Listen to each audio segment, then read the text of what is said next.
All right. I know it's been a while since I've done a live stream. I have been sick and I have been busy. Not in that order. But I thought I'd do a little one today. Just because we are now on the lead up to essentially the reveal of the roadmap for Mortal Kombat 1. Which has me so excited. My nipples are hard. Because it's just the way it is around here. Right? But I don't really know. I don't really know how it's gonna go at the show. Whether it'll be a blow, you know. So Mortal Kombat 1, I think it'll be the last chance for the game. I think it'll be the last chance for it to really sort of tell us where we're going, right? Unfortunately though, Mortal Kombat is sort of delving into that, you know, that McDonald's feeling, you know, just giving you crap, filling your burger full of rubbish, and then, you know, handing it over to people and going, oh, there you go, it's got Mortal Kombat on the side, it's all good, you're all happy, right? But this year has been a slog, man, right? And not just a slog in the amount of content that we've gotten, right? It's been a slog in the community as well, right? We have breaking, that's not a word. We have broken down barriers. We have, you know, we have done a lot of exposing. We have had certain conversations. We've actually had a lot happen in this last under a year time that the game has actually been out for, right? And even before that. But the reality is though, right, a lot of the commitments that they have made, so anything that we have coming out for the game when it gets revealed at the end of this month for year 2, whether it be story stuff, actually I think it'll be a combination. I think there'll be, it's an hour long, so I reckon we'll get a trailer for at least some story stuff. We'll probably get a trailer for perhaps the Kombat Pack 2, right? Because they already had the Kombat Pack 1 trailer done all the way back in the day, right? So there's no reason to think that we wouldn't get it, right? So I would not be surprised that we'll get, you know, maybe at least a couple of trailers, right? I'd be very surprised if they admit any wrongdoing. You know, coming out and saying, oh, you know, listen, we made some mistakes, like making this game. We made Mortal Kombat. Sorry, my bad. We should have done something else. Right? I know that's not going to happen. It's just... I think this will really be telling, right? You're obviously going to get a lot of the shills or the only pros who are going to just defend this sort of stuff. Right? I have no interest in their opinion. Okay? Because it's very obvious now that they only care about what they can get out of it. Right? There is no love or care or compassion with Mortal Kombat with these people. Right? And I've said this before, that you know, being an OG fan of MK, Mortal Kombat fans were always united. We were united under MK1, MK2, MK3, Ultimate MK3. Maybe MK4 might have changed things, but ultimately we were one fan base, right? And then when Ed Boon got his mitts all over it, without Tobias's, you know, steadying of the ship, that's when we started to get a fracture in the MK fan base, right? That's when we started to get the 3D era. And then we got the NRS era. But in between that era, we got MK9, which kind of felt like they were at least 98% listening to the original fan base and going, hey, this is what we need to do, right? Because you'll notice, when you look at MK9's roster, it's very much more akin to Trilogy than it is to anything in the 3D era. We didn't get a lot of 3D era characters at all, except for Kenshi, from memory. Right? We only got Kenshi in MK9. So it's like they went, you know what, let's just bypass the 3D era. Let's go back to what made MK great. And they did it. I'd have to do a side by side, but I'm pretty sure we got almost every Trilogy character in MK9, right? And so I think by and large, like, you get a lot of frauds and charlatans in this community, right? And you also get people that were raised on different eras of MK, right? A lot of us elder fellows, we were raised on the original start. What you're seeing here. This is what we were raised on. Okay? And then we were then... When... I can't show them. I made some memes back in the day. Made some memes back in the day. When Mortal Kombat went into 3D. And I was not happy, right? I was not happy then for the exact same reasons I'm not happy now, right? And the reason for that is because we lost John Tobias, right? We lost the legacy that made Mortal Kombat great, you know? And it's a shame. Like, I think we still had a lot of the original MK team with the 3D era and MK9. It felt like it wasn't run by a whole bunch of pansies, you know. But yeah, I think a lot is going to be riding on this Comic-Con. It's an hour-long session, right? So even if they show a couple of trailers, they're not going to be like 10-20 minute long trailers. They'll only be small, which means there's a lot of time there. Hopefully some self-reflection. Hopefully they'll say, listen, we've been paying attention. We are going to give you a 1v1 mode, you know. But I told you guys, I told you cameos would break the game. I told you, like, it's not just breaking the game when it comes to the combat. it breaks the game when it comes to just the feel of the game. Just the atmosphere of the game.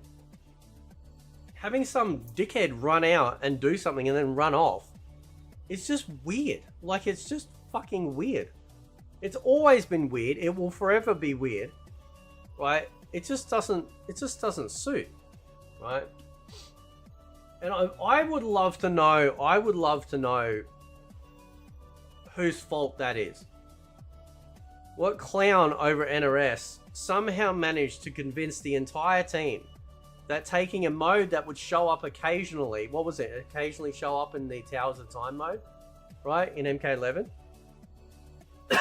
was somehow warranting enough to make an entire fucking game out of it. To base the entire game around this one premise, right? It takes me out of the game, thematically. It takes me out of the game when it comes to the combat. Because these dipshits, right, like the cameos are combo extenders, right? I called this shit out ages ago. It's still happening, right? How you going, Kenny Bomb? What's happening, brother? He says we need the crypt in the expansion. We absolutely need with the crypt. We need a big ass crypt. We need to take all that shit and shove it in a crypt. Crypt was the best, man. Right? So we need Mortal Kombat to feel like Mortal Kombat. That's what we need, right? Now people say, the only pros will say, they'll go, these games aren't made for us, they're made for the casuals. I disagree, right? I think when it comes to the combat, because they have pros as part of their team, I've said this before, they push this gameplay into the main game in the grand hope that the large majority of population will adopt it and hopefully take it on. But it doesn't work. It never works because I think primarily, and this is the reason why I wanted to have, say, like this old game playing right now while we're talking, is because Mortal Kombat was better when it was simpler, right? You had your standard high punch, high kick, low kick. You want to get my dick hard? You bring that back. None of this back punch, front punch shit. Part of the identity of Mortal Kombat was actually even just down to the naming of the buttons. Right? What happened to that? Why did they take that out? Well, that's right, because Ed Boon, in his infinite wisdom, decided to copy Tekken with Deadly Alliance. And that's why we got the 3D era. Right? Now, there's a lot of things in the 3D era that feel like Mortal Kombat. There were actually some really good advancements in Mortal Kombat. Like they brought the multi-level stuff back from the 2D era, so you could go up and down different levels, well, not up, but down. So you might get knocked down the stairs. But they brought in instant death traps, which was amazing, right? I didn't care so much for the fighting styles because you end up with like for example, like I used to teach and train in Taekwondo, right? And some of these stances are also mimicked in things like karate, like front stance, where you're facing front on in a low block. That was one of Sub-Zero's stances. This dude's a ninja. He ain't. There's no way. Just FYI, if you were gonna fight, you never fight front on like this. It's always on the side. Less body to hit, right? You take out less of your body for them to hit you, right? Unless you're the fucking Hulk, you know. So, you know. So that's why, like, you know, when Sub-Zero in the 3D era was doing front stance, whatever, like, what was it? What was it called? Was it Shotokan? Was that one of his stances called? I'm just like, this is ridiculous, man. They literally went through like a martial art book of all martial arts and go, oh yeah, that'll attach to that one, that'll attach to that one, that'll attach to that one. And you'll notice too, and I'm kind of against this, there's been a massive focus on weapons for a long time, right? I don't like that. Again, I think this is the reason why MK9 was so great. Because generally the only time a weapon would be used would be part of, say, in general, a special move combo or say a fatality, right? Now we did have some characters like Jade in MK9 where she would actually use like, what was it, like back two or some shit, whatever it was, and she'd do like a slam with her staff. That's, you know, I don't really like that, because I always come back to the general premise of fisticuffs, hands, feet, martial art, straight up, no weapons of any kind, in the standard punch, kicks, uppercuts, roundhouses, sweeps, low punch, low kick. You know, I don't want weapons with that, right? So I think Mortal Kombat should revert all the way back to the 2D era, right? Tie your combos to when you're touching a person, right? Don't make it so that you can shadow box your combos before you even touch them, because then you run into issues. Okay, tie it to a run meter, so that way there is a limit to how much you can do. Okay, I used to piss my friends off back in the day playing MK, these classic MK, right? Because they jump in and I'd just be like standing high kick, roundhouse, high punch, right? And these are very simple attacks, but also were very effective. We didn't need to, you know, pop them up in the air and go on a holiday or a plane trip to the other side of the planet to do this shit, right? I think they have absolutely like lost their way when it comes to the creation of MK. And everything to me as a Mortal Kombat fan matters. Everything. Button naming. The stages. Stage fatalities. The sound effects. The music. How the characters look, menus, all that sort of shit, all comes together, right? And I think that's the reason why Street Fighter 6 is probably the king of fighters at the moment, outside of the big three, because they gave everyone something. They gave the people that want to play single player stuff World Tour. They gave people that want to play only online. There you go. They've got your hybrid with the Battle Hub area. They've got the arcade mode for offline as well. You know, you've got all of these sorts of things that are really sort of rubbing the right way when it comes to Street Fighter 6. I think Tekken 8 isn't doing so good. I think Tekken 8 actually missed the ball now that the game's been out for a while. Combat's fun. Stages look amazing. The graphics look amazing. But after finishing Arcade Quest, there's nothing left. Like, there's nothing left to do. Right? So there's got to be some more stuff to have in the game. It's interesting. Like, I don't know if I can explain this phenomenon or not. I never get bored of playing MK2. It doesn't have any other game modes in it. There's no arcade, like there's no sort of like story mode. There's no conquest mode. There's literally just the arcade tower. How is it that I don't get bored playing this game when it's, you know, these older 2D games literally had fuck all to do in terms of like options? And I think it comes down to a whole bunch of things that work really well. Even this stuff here, where you've got like the little bio pop up. Perfect. Absolutely perfect. We should have that in the modern MK games. Have the character standing there, you know, with like a little, like, you know, infograph, little biography information sheet on, you know, the character's sort of motivations. Have a really good attract mode. All they do now is just go have some characters fight, and that's it. Look how many we're scrolling through right now. Right? This is all part of getting you invested in the game.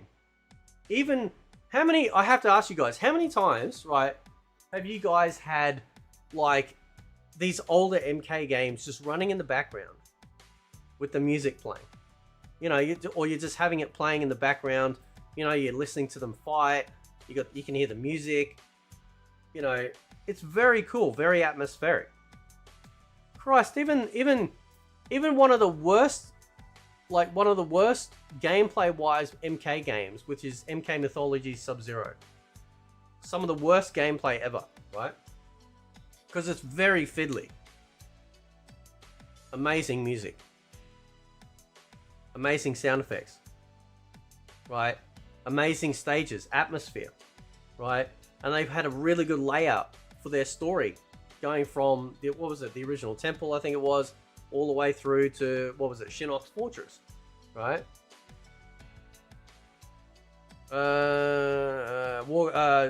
War Manga says War Gods was my into fighting games. War Gods, right, which was which was the first 3D fighter game by Midway before MK4, actually has more atmosphere than a lot of the modern MK games, right? And that's because they have, you know, like they've got their little cinematic story mode, but the problem with having a cinematic story mode is that you're then locked into creating a continual story that may or may not people like, right? One of the best things about MK, by and large, was that Liu Kang was always the chosen one. Okay? And then everyone else kind of got their own ending, right? So they went through and they got their own ending. And, you know, it was like, okay, well, my favorite character, Scorpion, this is his ending, right? This is, I'm happy with this, or whatever, right? But when you have an overarching story, then, like, even if you get your own character endings, it's like, yeah, but, you know, that's not really what happened, is it? This is, you know, they're just fan fiction, if you will, right? And that's kind of a problem, you know? I'm not against it as such. I did like MK1's story to a degree, but like when we got to that Armageddon scene where like everyone was just copy and paste of each other, we didn't actually get all the characters. They just copy and pasted different parts of the same small group of characters, you know. And this is the problem where they've moved away from what makes MK great to how is this going to look at an Evo? Right? What is this gameplay going to keep people entertained? And the answer is no. It just doesn't. I don't care what anyone says. A lot of people have been saying the same shit that I have, right? That at the end of the day, this is a major issue with the game, right? Cameos broke the game. The combat itself broke the game because they were working on Injustice 3. It's absolutely obvious, without a shadow of a doubt, that this is what the game was meant to be. And they changed direction, and then they, you know, did that, right? Proto Man says Street Fighter 2 and Art of Fighting got me into fighting games. I'll tell you what, and I've said this before, if you guys go back and you play earlier fighting games like Art of Fighting, Fatal Fury, King of Fighters, Real Bout, Fatal Fury, a lot of these older Samurai Showdown, right, especially the SNK Neo Geo era, their fighting games were really unique. These fighting games actually were very groundbreaking. In Art of Fighting, you could actually bruise people. You could actually take away their energy, so that way, by taunting them, so that way they couldn't perform special moves. I think it was it Fatal Fury or Real Bout, where you could jump in and like into the background and foreground and background, right? You had World Heroes, where you had interactive stages, right? Some of them were lethal, some of them weren't. You had Samurai Showdown, which allowed you to, it had like that really cool scaling effect. You also had, the first time I think we had blood.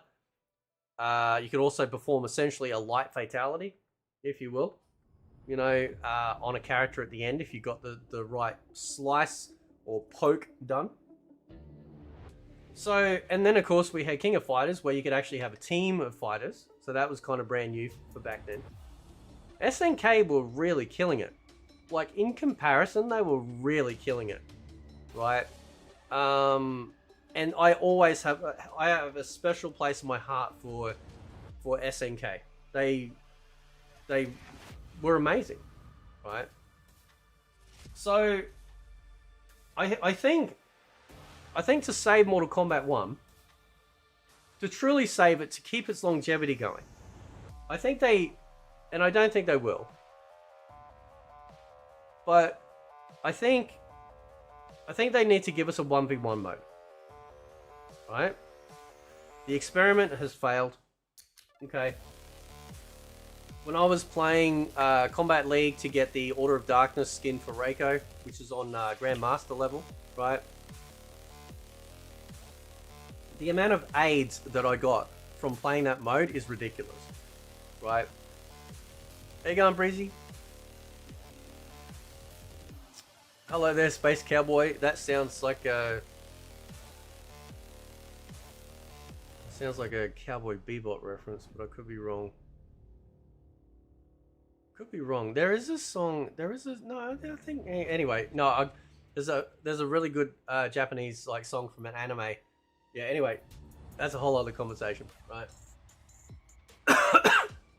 So, I think we need a 1v1 at the very least, so we can just do away with cameos, so people have the choice, right? We need to have the Warrior Shrine actually come into fruition, so that way, if the data mine is true, and it is a place that we can purchase stuff from Kombat League seasons, rather than play those seasons, then that would be good too. So for people that don't care about PvP, have the option to do that. But I think, because there's so much, because they've already committed to a lot of this stuff, obviously, you know, coming up on the fact it's going to be a year in September, a lot of this stuff will have already been done. Voice lines recorded for story, characters already set out, you know, contracts have been signed for what guest characters are going to have, fuck's sake, right? And that's an issue, right? That is a major, you know, major issue, right?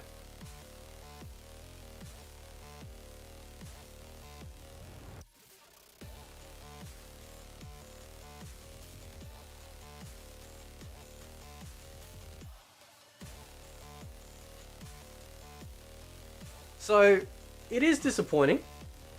Have you guys been watching Dynasty? He's actually been playing some Mugen Mortal Kombat games. Apparently he used to play that back in the day. And it's been really cool to see that. Now. So, Magneto says try some indie games with AA games. Yeah, I play a lot of different games, man. You know, like this is my fighting game channel, but I play a lot of games, right?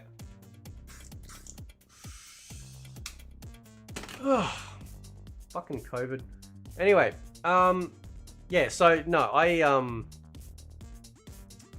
play a lot of a lot of different games. I do enjoy a lot of the fighting games that aren't as big, because it feels like there's like they care more about what they're doing, right? You know, so,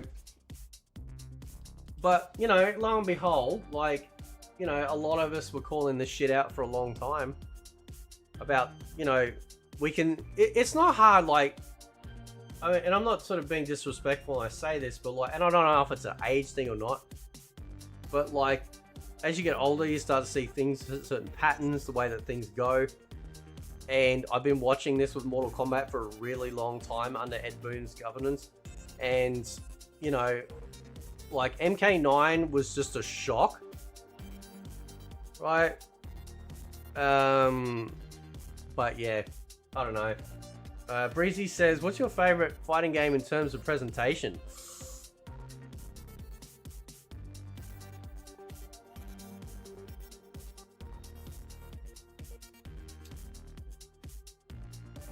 Do you know what? Like,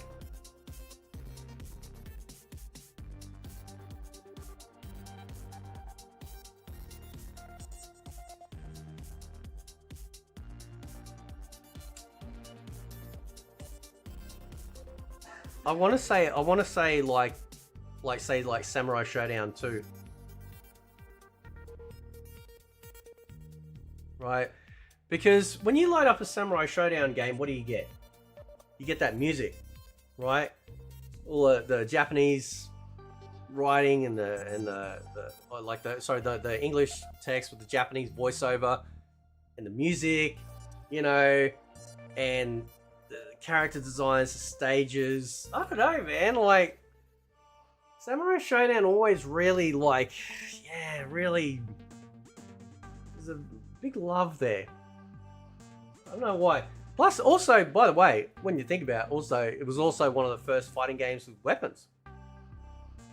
I think Samurai Showdown came out before Last Blade, correct? So, I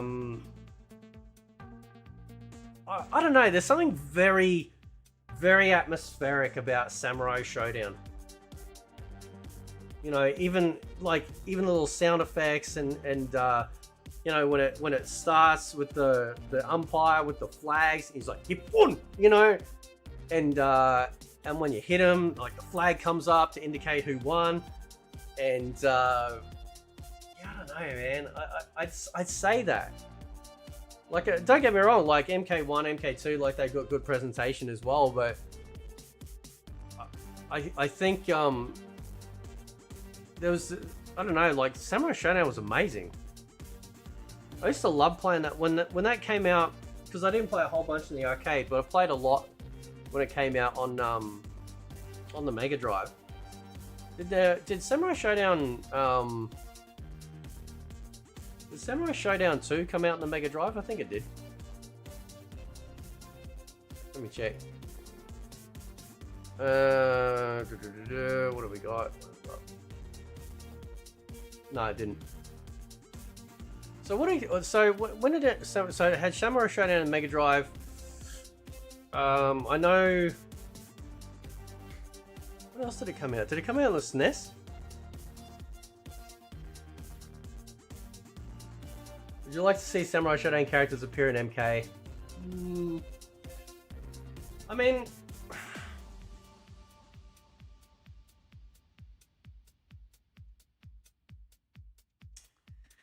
if we had this Mortal Kombat, right, and you asked me that question now, I'd be like, yeah, you could probably get away with it, right? Because those characters, with that sort of that Asian themed background and presentation and stuff, kind of would fit more Mortal Kombat. Perhaps. Because there's magic and there's, you know, there's that sort of stuff in the game, right? And it's got ninjas, which is always a plus. Capcom vs SNK Pros. Yeah, that's good presentation. Capcom SNK 2. Always remember the music. That was really good music for the character select screen. Same with Marvel vs Capcom 2, but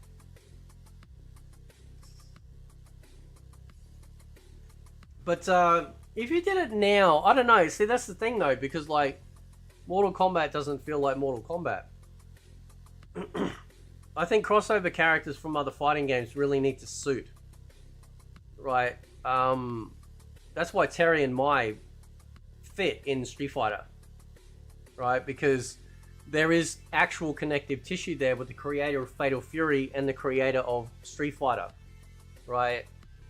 That's why like Terry looks so, he is almost like the SNK version of Ken, right? He's got the long blonde hair, you know, very aggressive play style.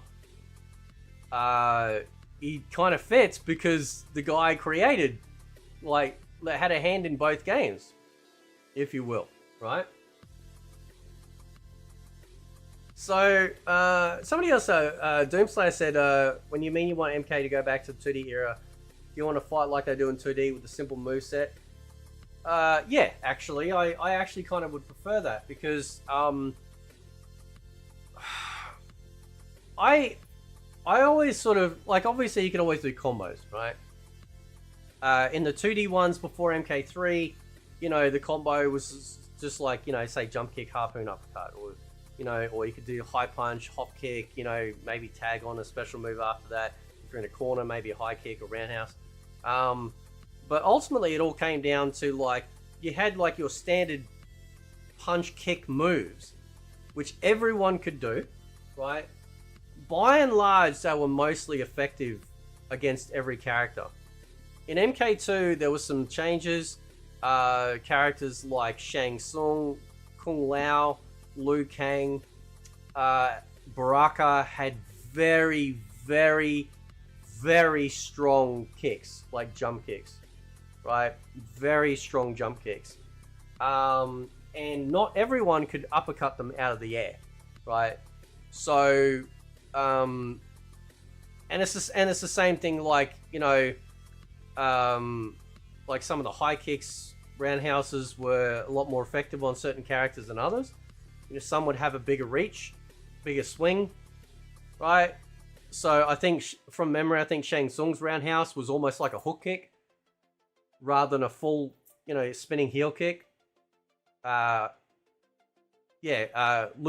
Kung Lao's roundhouse kick goes like massive, like huge. Raiden's roundhouse kick was very, very close to the body, like almost, you know, almost here, like when he did it. So they had some slight changes, slight variations between the characters, maybe to give them a little bit more identity.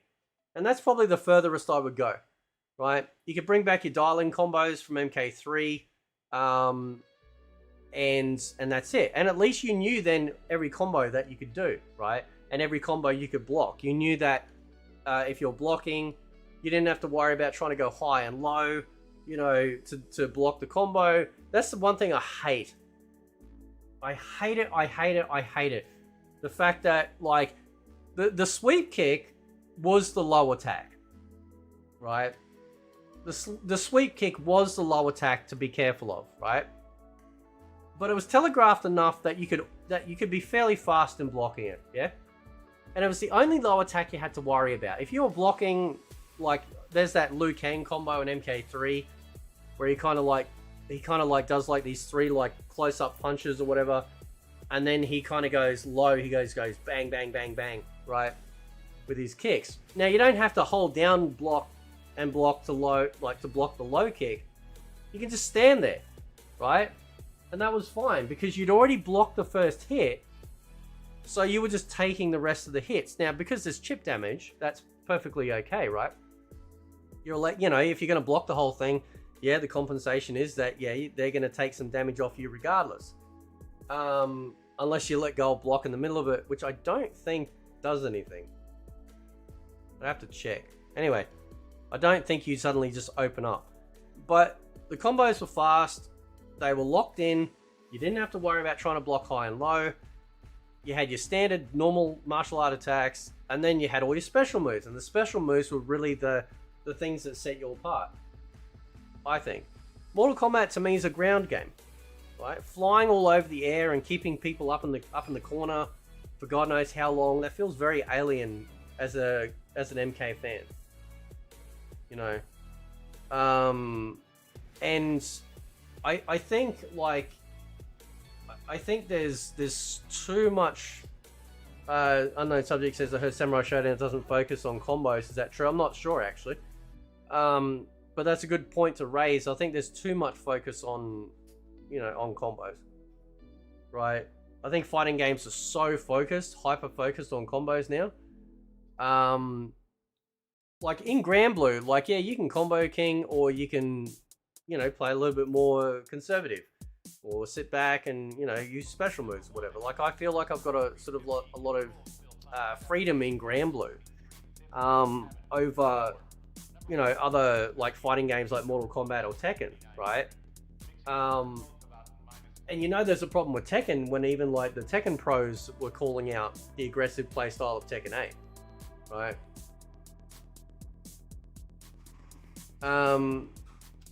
But I don't know. I mean, I think for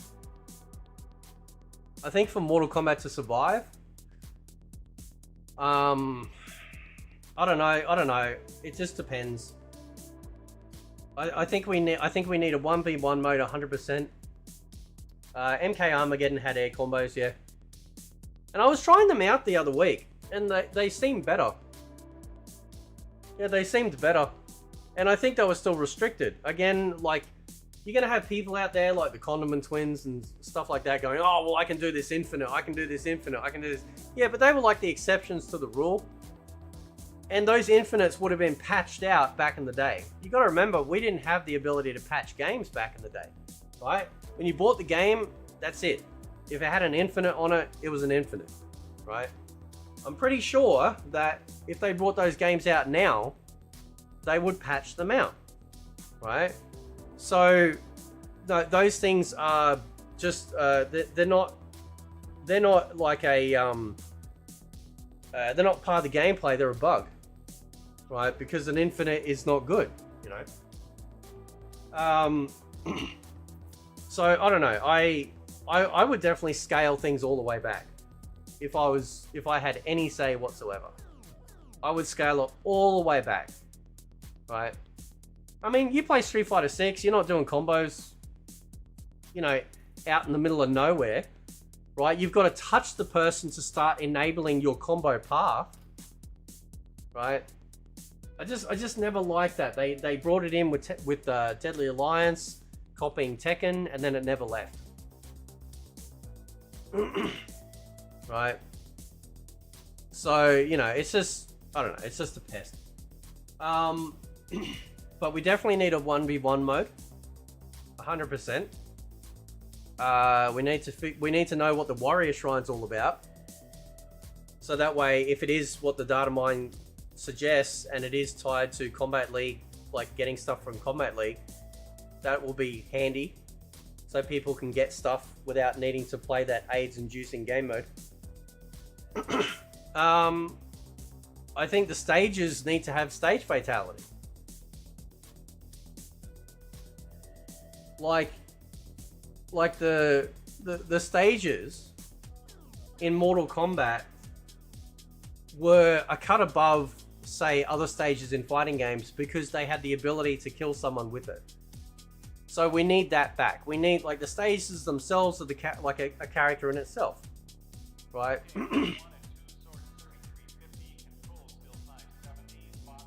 So, you know, we need to have stage fatalities come back. It'd be so easy for every stage in MK1 to have a stage fatality, right? I've talked about brutalities. I'm not a fan of brutalities and the way that they do them, right? I just simply prefer that, you know, the speed and the brutality of a brutality. That's what old fatalities used to be, and that a brutality should come back in the vein of what we got in Trilogy, which was you putting in this complex button sequence, and then to make it to sort of like a modern audience take, have it so that when you're doing the brutality, you could have quick time events, and depending on the quick time buttons that you choose, it would take you on a different path on that brutality, right? Make it a big cinematic experience. We don't need the fatalities to be a big cinematic experience. The brutalities in the game are what the fatalities used to be, right? So Reiko, you know, if you do his normal throw, his what is it? What's that movie does where he slides forward, picks you up, and then was it Tombstone? I think it is, right? And he goes like punch, punch, punch, right? And then if you press down, you can do the brutality. That should just be a fatality, right? Then you can have multiple, like tons and tons of these fatalities that you could do that are quick and fast and brutal, and that's it. And then make the brutality the special sequence, like this, you know, you could even, if you will, like you could make it so that the brutality can also be slightly affected by the person that's lost, right? So say for instance, you start your brutality, right? So Scorpion's brutality in MK Trilogy was like high punch, low punch, block, high kick, low kick, high kick, right? We got Parasite, Total MK in here. Total MK is all about them views because you're parasitic by nature. Right? So imagine, if you will, you start your brutality. It gives you a choice, you know, of pressing like X, A, B, or square, X, and circle, right? And then when you press that button, then the opponent, even though he's lost, could, you know, mash some buttons to try and stop you from, say, like, furthering that brutality along or something like that. I don't know, right? I don't know. There could be a whole host of things that you could do which would make it really unique. If you think about the stage fatalities that we got in MK9, they were really brutal, really fast. That was fantastic, you know? I would bring back, I would make it so that you could make it so that stages would have parts on them that you could break, right? So you could actually have like a wall splat. So when you kick them, and if they're like they've, you know, covered the distance enough, they hit the wall, it's actually a splat. It breaks the wall partially. If you do it again, it smashes them through to another area. You know, stuff like that. You could have it so you can have multi-directional throw, right? So right now we have forward and standard throw, right? So if you do normal throw, right, you'll change sides with the throw. If you press forward and throw, you'll throw them forward. But imagine you could do up throw or down throw, right? So if you had an up throw, right, you could throw them up in the air, you know, and then like maybe, you know, if there was like another level that you could go up to, it would actually smash them through the floor, or the uppercut could do it. Or perhaps, you know, maybe like if you did an up throw, there might be some like sort of thing where like a dragon might fly past and like bite you, and then you fall back down and you continue the fight. You can make the stages really interactive in a Mortal Kombat way, not like Injustice way. Right, that was gay. Okay. How you going, Gaudry? How you going, man? Total MK's here for the grift, yeah. So you could do so much, but they've just they're so focused on, like, you know, combos. Right? How you going, Triple? What's happening, Triple X? They're so focused on combos. Right? They have literally forgotten what made Mortal Kombat great. You know? And that sucks. You know what really perturbs me though? Those weirdos on Twitter, man, that, you know, all those stan accounts.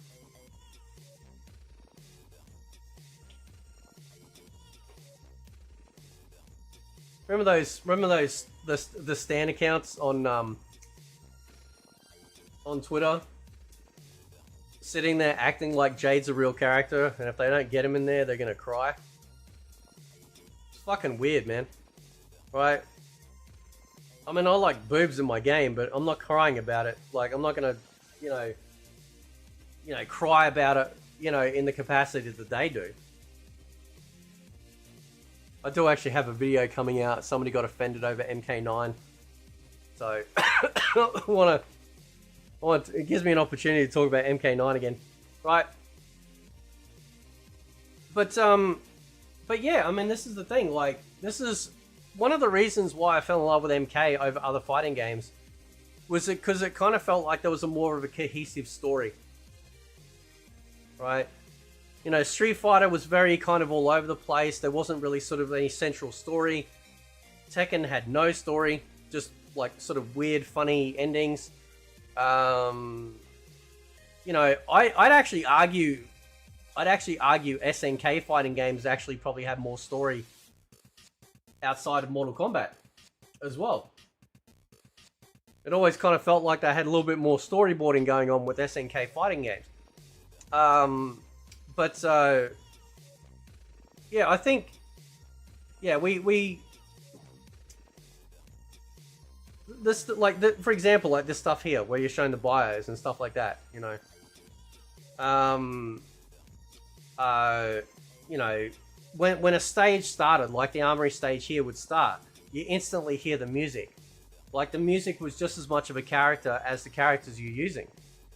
That's what also separated, actually not just Mortal Kombat, like, you know, like Street Fighter games, at least the earlier ones, always had that iconic music as well.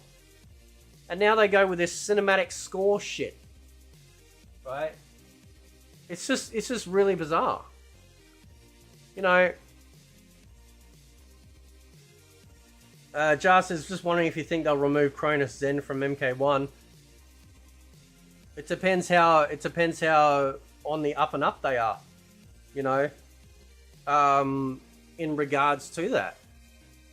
They have to, you know, keep an eye out constantly for cheating. When you've got the Tekken team constantly making sure that they get rid of pluggers and cheaters and stuff like that. I don't think, have we heard anything from the MK team about cheating at all? I don't think we have we? I don't think I've read a single tweet or anything about them coming out going, by the way, we're dealing with these cheaters. Have you guys heard anything about that? Because I don't think I've heard anything.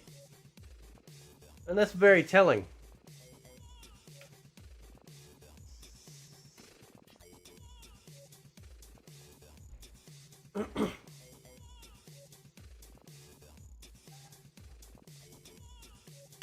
So, I don't know, man. Yeah, what cheating? Yeah, I remember that. I remember the only pros were like going, oh, nobody cheats in Mortal Kombat. Yeah, they cheat in every other fighting game, but not in Mortal Kombat. How stupid do you have to be? Every single game, whether it's online or offline, you're going to get cheaters. It's just a fact, right?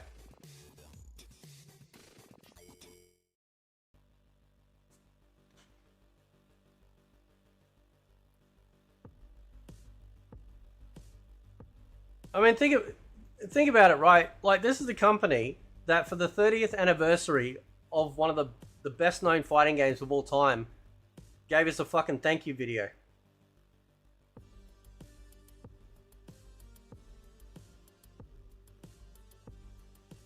That's what we got for the 30th anniversary. A fucking thank you video. Thank you for continually buying our slop.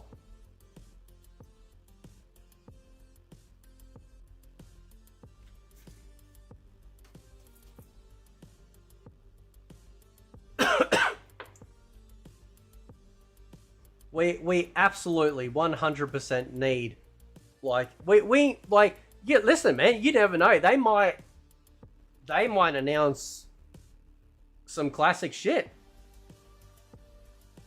Right? They might announce like classic games coming back. That'd be pretty cool.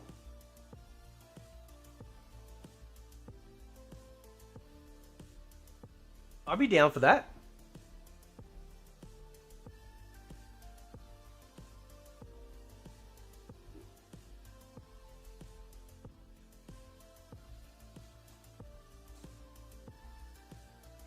Conquest mode to replace invasion, says Christopher. Okay, alright, here we go, right? Do you think they will rename Mortal Kombat 1 with the expansion? Right? I'm kind of hoping they will. Because we got an MK11 Aftermath. Right? And it is like, it is the shittest, it is like the shittest fucking name. Imagine like, they did exactly what Xbox One did. Oh, this is Xbox One. You mean like the original? No, this is, you know what I mean? It just instantly creates confusion. They literally refer to the game and in like biographies and stuff as the new era. And then I see people on Twitter going, oh, you know, I wonder what they'll do for MK2. Shut up. Don't give them ideas. Do not fucking say that at all. Right? It's like, you know, it's like they're so ashamed of their previous legacy. I've never seen anything like it. No other fighting game company out there seems to be ashamed of their original creations.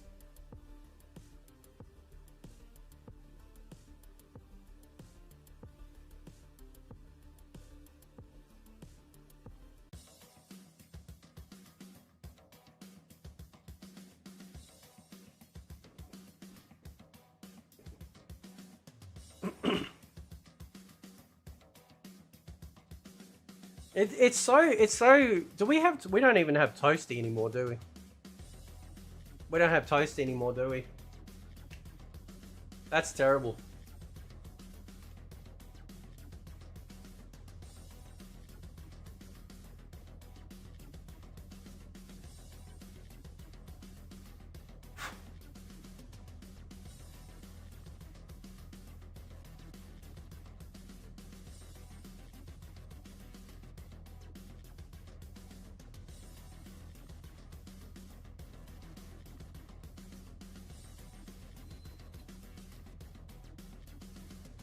So I don't know. I don't know.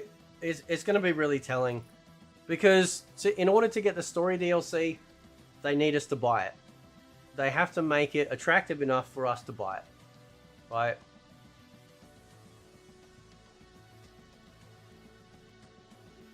So they're going to have to do some major dick licking. Some major dick licking to get us, like, on board with that. You know?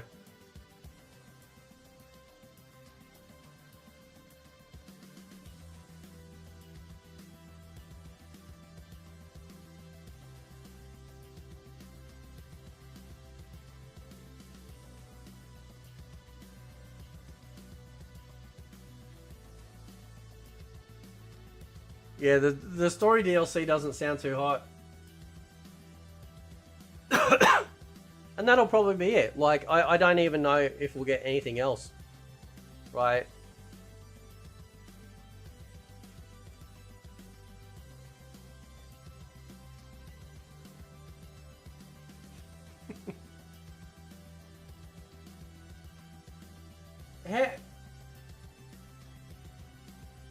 how, how can you create a new era? Right? How can you create a new era and then go, oh, but some of these characters are going to have the same color outfit. Some of these characters are going to have the same special moves. Right? That whole thing was a fucking lie. Ed Boon lied. He said it's a completely separate game, not connected to the old games. And that was a complete lie.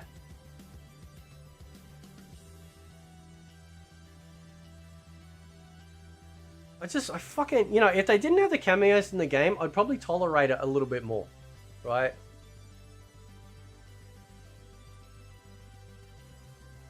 That's why we need a 1v1 mode. But having a 1v1 mode admits that they made a mistake.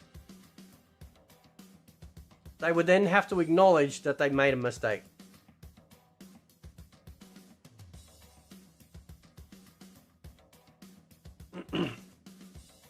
Creeper says, how'd you get the name Fate? I don't know, actually. I don't know. I was trying to think up some fighting game name for the channel. And you see Fate pop up in a lot of fighting games, you know, that sort of shit. I thought, oh, okay. And then I thought, oh, wonder if I can figure out what each letter means. Right? And that's why I came up with it. Because what do you do in a fighting game? You're fighting all your enemies, right? So...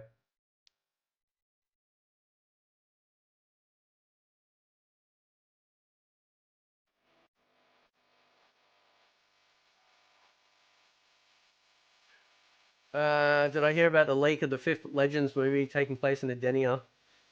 I haven't. Oh, sort of. Shit. I still haven't seen. I haven't seen the other ones yet.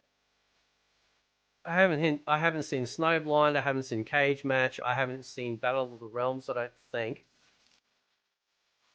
Yeah.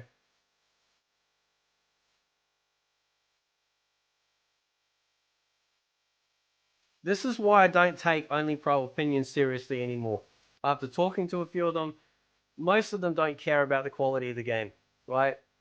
Because what they do is they look at the game and they go, it's kind of like a spreadsheet, right? They go, okay, this is how I can utilize this particular character with this particular cameo, and that's it. I don't care about the story, I don't care about the sound, I don't care about the graphics, I don't care about anything else, right? That's why their opinions are dog shit. Because they just don't care about the actual overall product. I think in large part, esports in general has affected gaming in a negative way, right? Because then games start to get catered towards an esports type crowd, but their crowd is so tiny, it doesn't like it's not a big deal, right? Jar with the $2 New Zealand, thank you, bro. Thank you, man. Love your rids, bro. Oh, thank you. That's so kind of you, man. Chris says, what happens to caring about the casual player? Fuck the casual player. Again, like, that comes with so much negativity, right? What happened to the Mortal Kombat fan,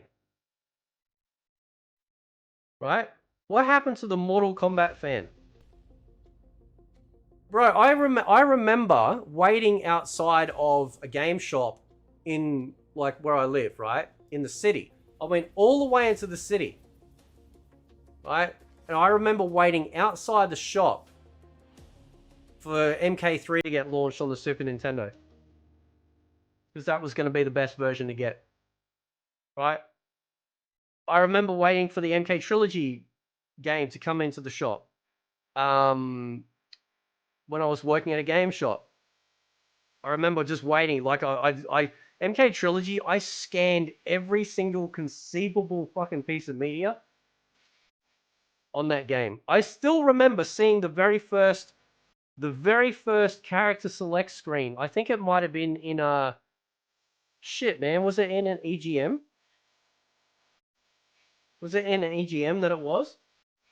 I still remember seeing it. I'm like, oh my god, who's that? Who's that? Who's that? Fuck! I was so excited, right? I still remember like waiting at home. My friend went to the video game shop, and he came home, and I was waiting for him because he was going to hire out MK2 on the Sega Mega Drive, and like he gets home like to my place when I was living with my mum, and he's like, "Oh, no, I didn't have it." I'm like, "Oh shit!" And then he pulls it out from under his shirt, and I'm like, "Yeah, man, let's go." You know,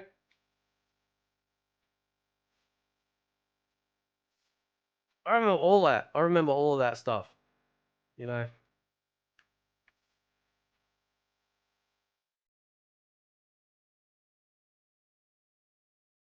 And I still remember finding out that Ed Boon and John Tobias wouldn't be making MK games anymore together.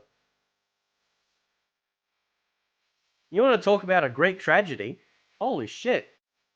When I found that out, I had this pit in my stomach. I knew that shit was going to change. Right? Ringy says MK is done, especially with MK1. They will never remove the cameos over how much they invested into it. Oh yeah. The only way we'll get rid of cameos is probably a brand new MK game. Yeah. Jar says the MK3 roster sucked. So I'm gonna defend the MK3 roster a little bit, right? When MK3 first came out, and I remember seeing it in the arcade, right? I'm like, wow. My first thought was like when I saw Cyrax was, is that Scorpion? Right? Seeing Sub-Zero unmasked was a radical change, you know. So there was some questions I had when I first saw it. But when you think about it, like we kind of got somewhat replacements, right? Cyber Smoke was Scorpion replacement, you know. And all the characters that they brought in with MK3, which was such a big contrast, was actually really good, right? Well, we got ninjas, but they were cyber ninjas, and we still had Sub-Zero, right? And then we got essentially what I would consider the first, unless it's been done before. I mean, I think Street Fighter's done it. I'm not sure, but like, we actually got DLC for a Mortal Kombat game in the arcade with Ultimate MK3. And I still remember seeing the first time that arcade cabinet with Ultimate MK3 and seeing Scorpion and Reptile, Katana and Melina and Jade and Mars Sub-Zero and Ermac and Reptile, and I'm just sitting there going, dude, the fucking Jizz Fest. That was amazing, right? It was so good. So good. Oh, okay, hang on. Total MK says, can I go reply on this? Played more Invasions this morning when I finished Sunday and they killed Scorpion. The same season where they introduced female Scorpion Harumi. Oh, yeah. Well, we know Harumi's coming because the voice actress confirmed it. But again, like, why wouldn't you make Harumi a playable character? You know, like...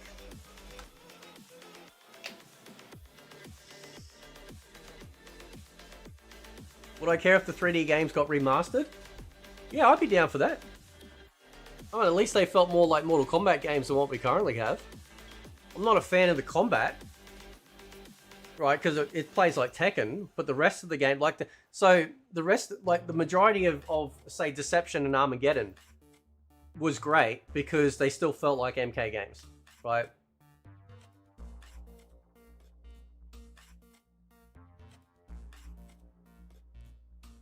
Yeah, that's a huge disrespect to Hanzo.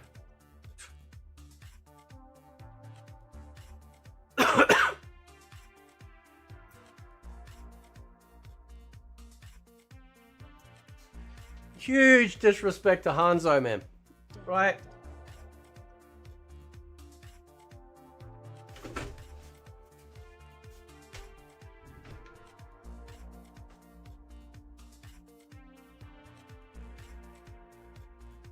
Isn't Madame Bo supposed to be female by right show? I'm assuming so, but like nothing ever really sort of came of it, did it?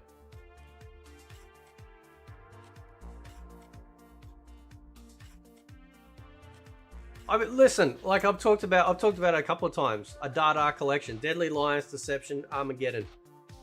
Throw in Shaolin Monks. All you got to do is increase the resolution, right? When I play these games, I play them on 4K on an emulator, and you don't need to redo the textures. Just increase the res to 4K or 1080p to 4K because it's way higher than what the original res was, right? And then add online, and we're good to go. Right? Easy.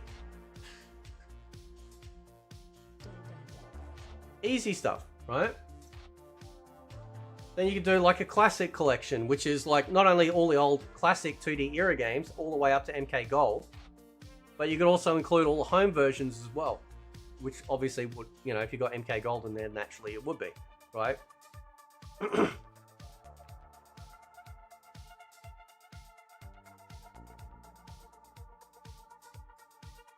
So they would make so much fucking money.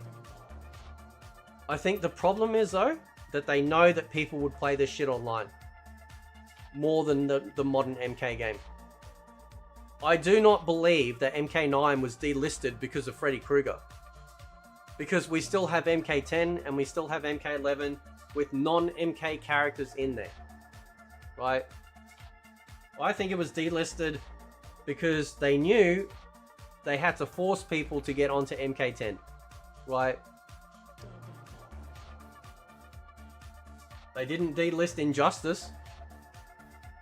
The only game that the only two games that they've delisted, one game, one collection, are probably the games that people will play the most. The MK Arcade Collection with MK1, 2, and Ultimate, and then MK9.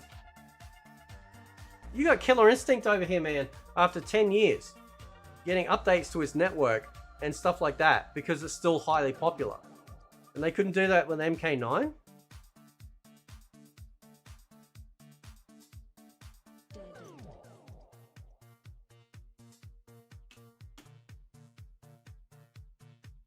MK, like they always said, like MK was always like a, you know, a party game, right?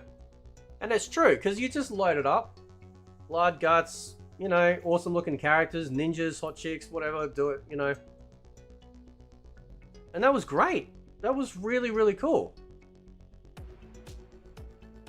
No one was getting laid playing Street Fighter, let's be honest.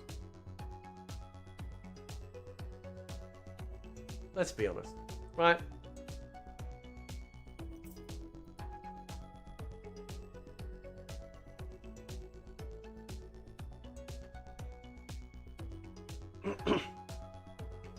Yeah, I'm not sure on the licensing with Freddy. But, again, they could have patched Freddy out of the game.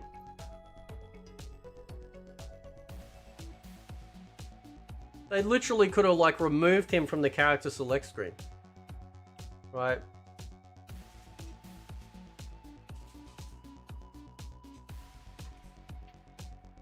I think it's because MK9 would still be played to this day. If they had updated it with rollback netcode, it would still be played to this day. I think people. Here we go. Here's a hot take. I think people liking MK10 is a cope. I think people liking MK10 is a cope. Because if you had the choice of MK9, MK10 wouldn't exist. Right? MK10 was a fucking just like it's okay. But compared to 9, it doesn't hold a candle to it.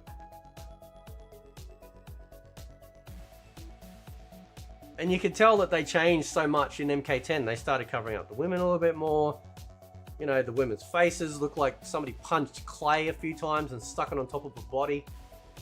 It was terrible, man.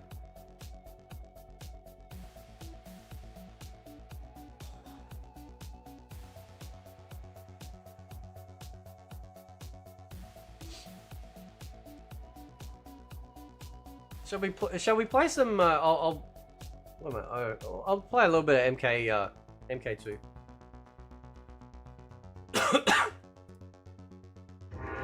Whoa, that's loud. There we go.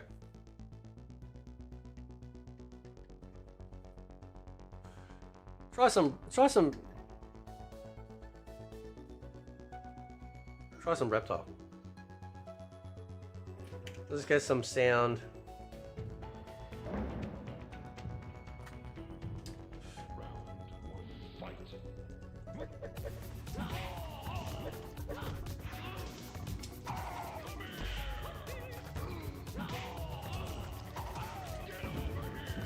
Oh!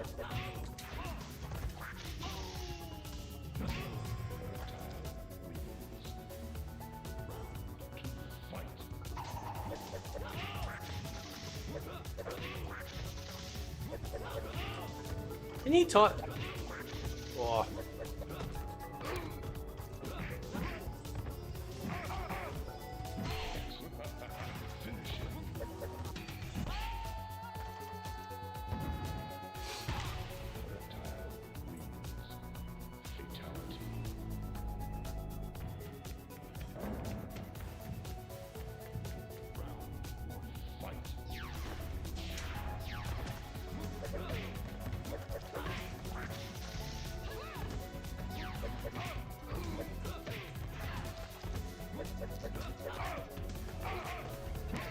Oh my god.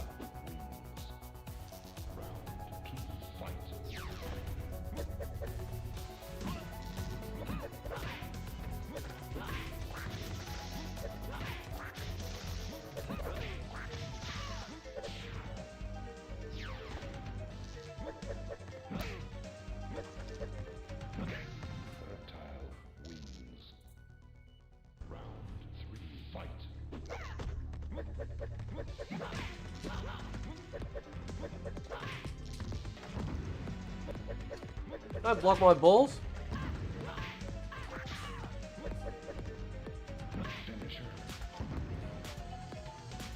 Ah, oh, this is a 4-4 down high kick, isn't it?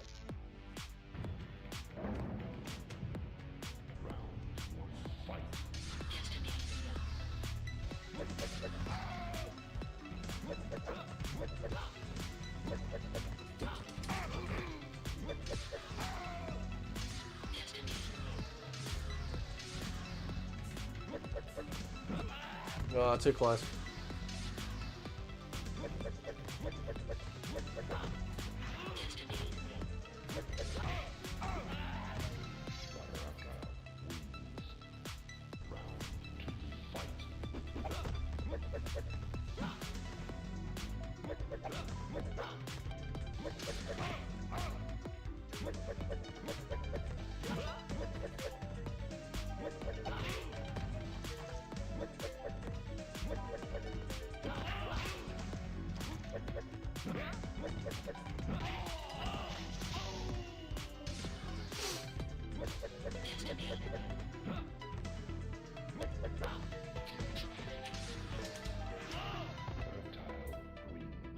Chrome Ninja. Yeah, Chrome Ninja would be good.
Ooh, that was close.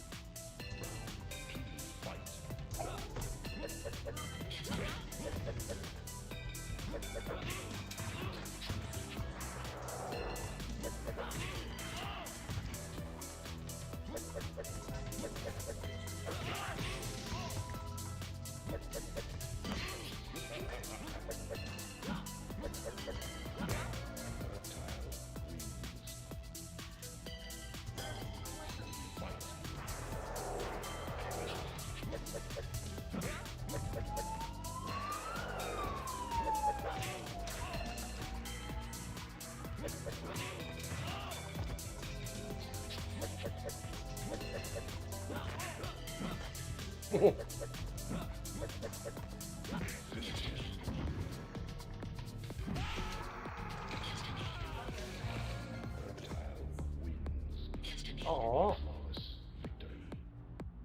Do you guys remember when they did that sound effect? Aww.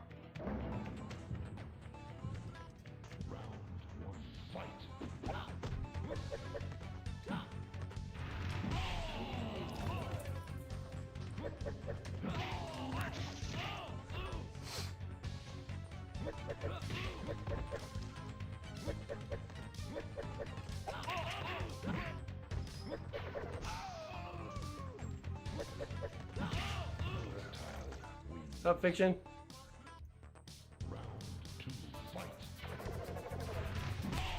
Yeah, MK Mythologies is awesome.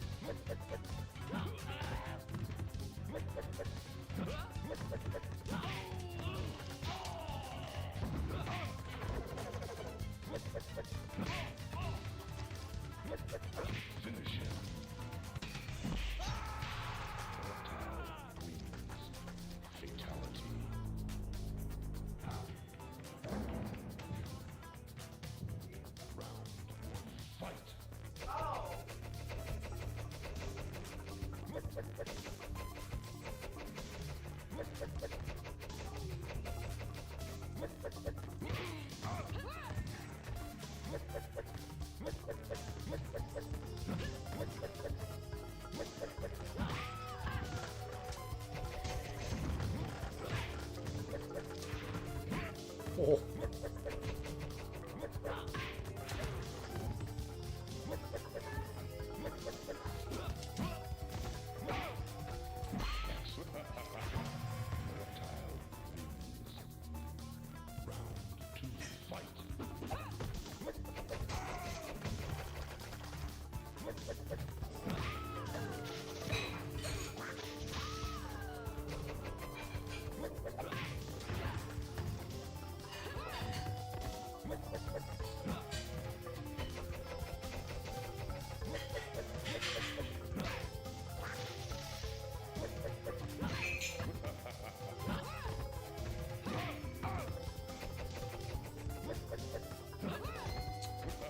Oh my god.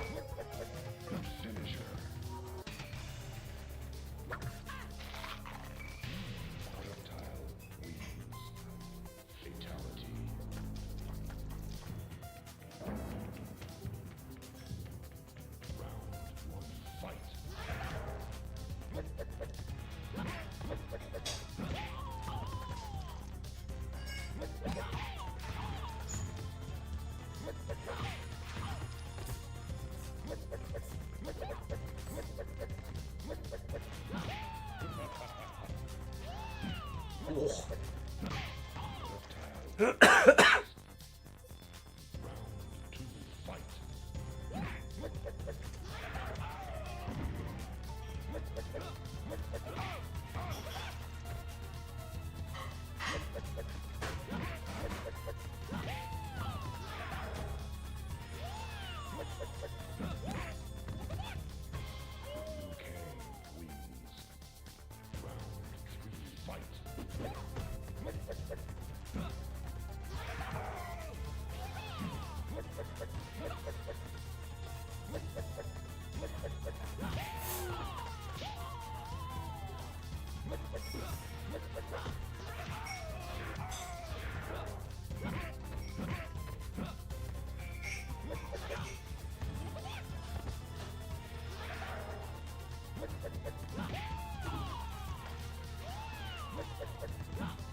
Whoa.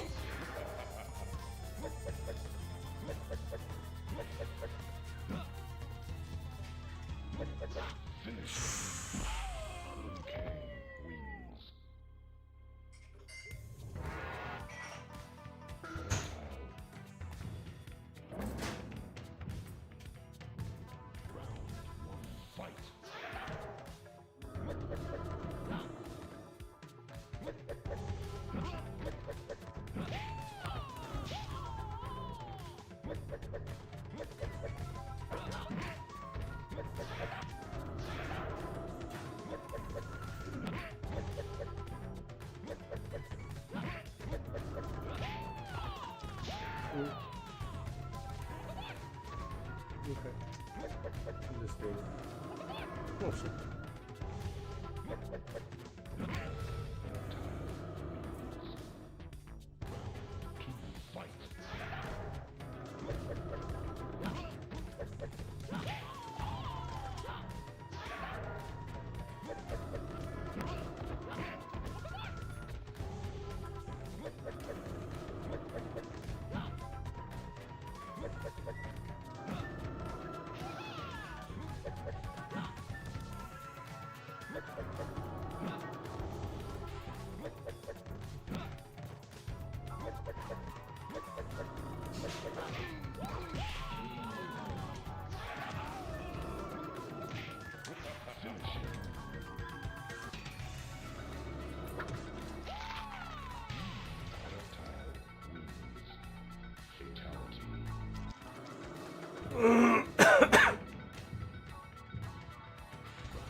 Oh, I can do the reptile trick on this one.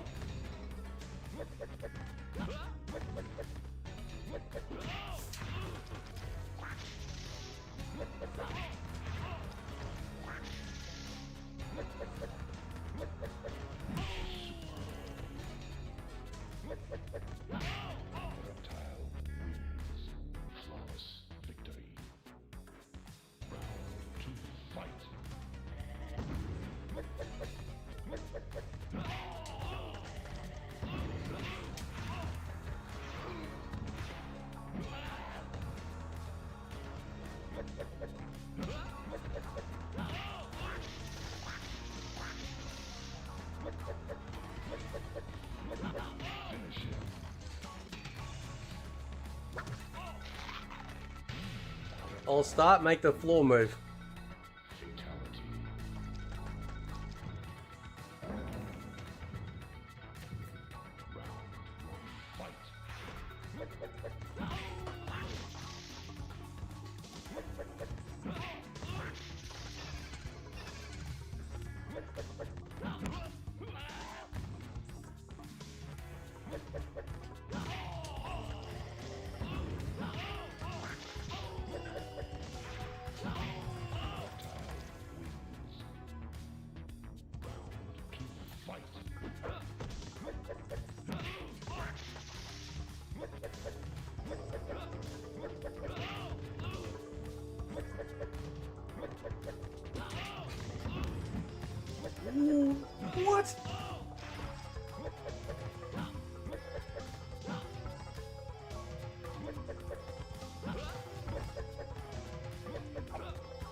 Not fast enough.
Oh, glass jaw.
Oh no!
Holy shit.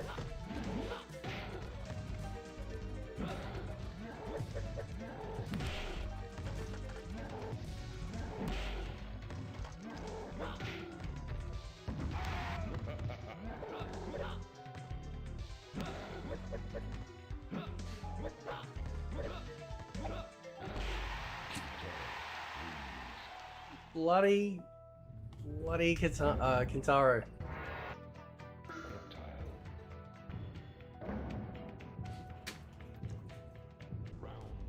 I'm a little out of practice.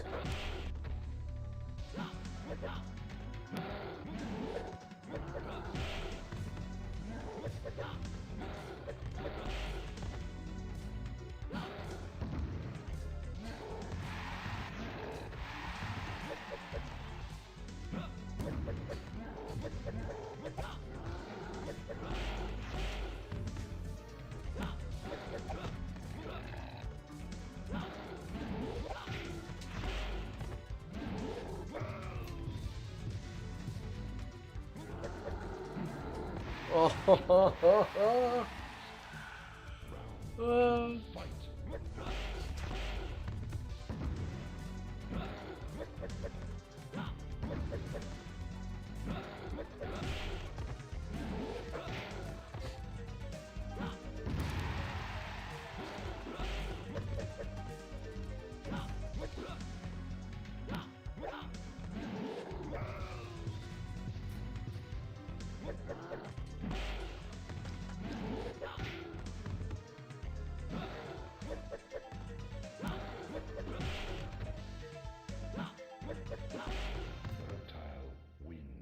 Kintaret wins, yeah.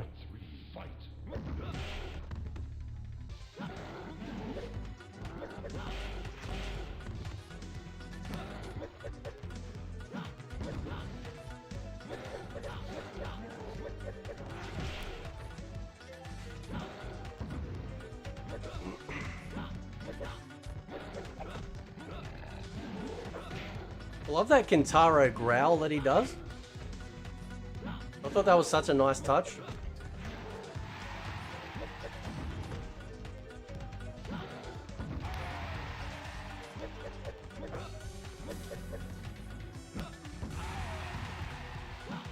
Oh, fuck.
You bitch.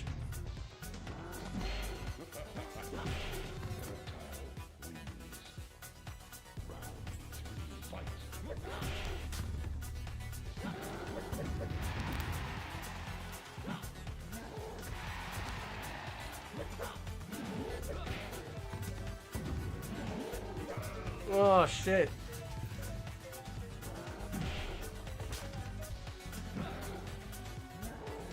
Oh my god.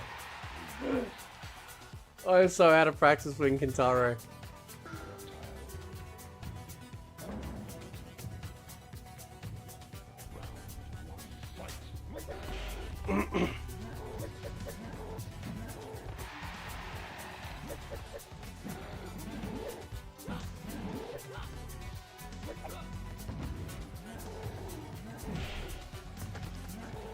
Oh shit.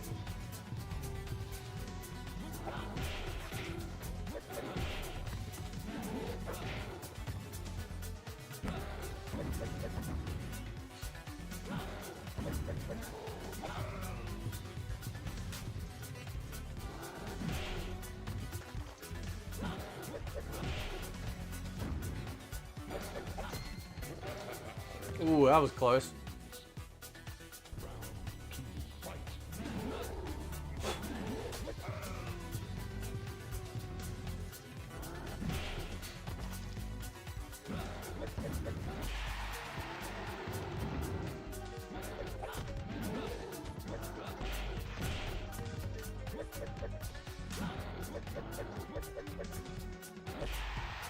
Damn.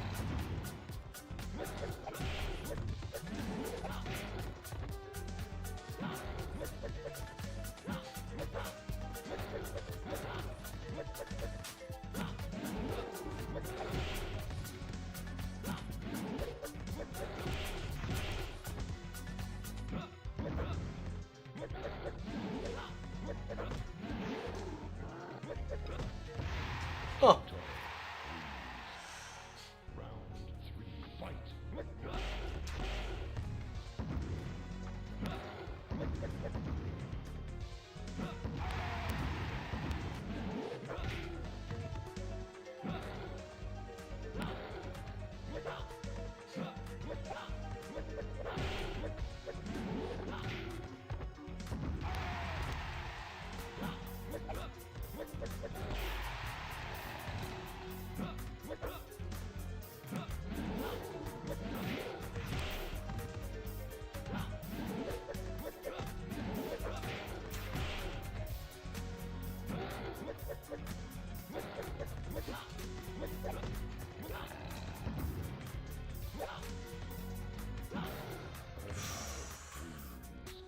Finally. Alright. Now we're going to defeat Shao Kahn with one button.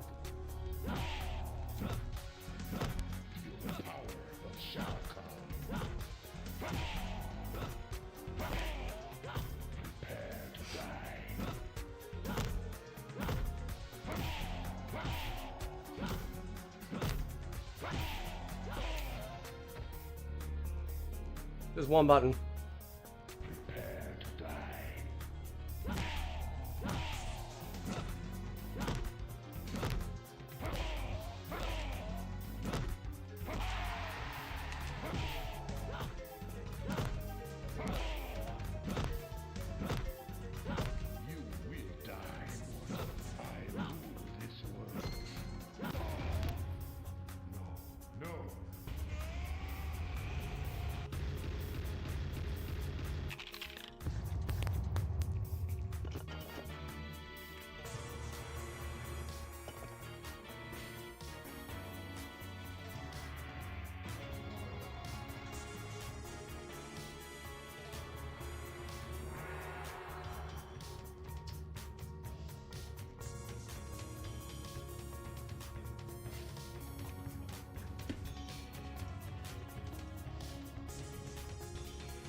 I always like that ending screen.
It's such great music.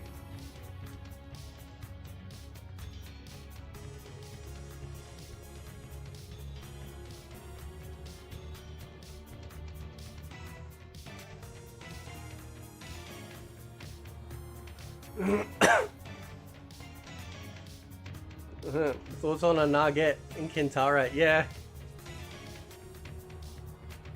I'm pretty sure they've done like a female like Shokin before, like outside of Shiva, like in like the Kintaro, like tiger stripes, back in the day.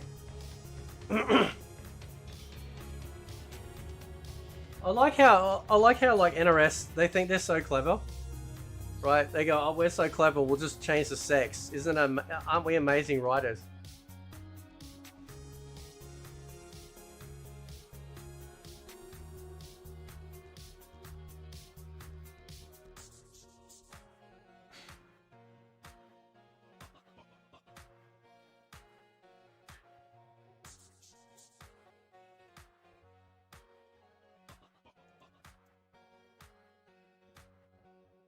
Alright guys, I'm gonna run off, gonna get some lunch.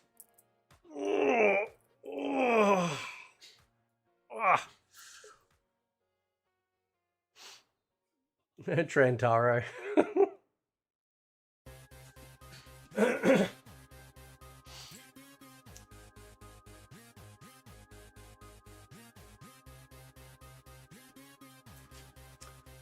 Alright guys, I'm gonna head off. Thanks for watching. I appreciate it. It's been awesome. I've been watching the chat while I've been playing too, so it's been real funny. So, but yeah, it's gonna be interesting at the end of the month. It's gonna be really, really interesting. So we'll see how it goes. Anyway, guys, catch you next time.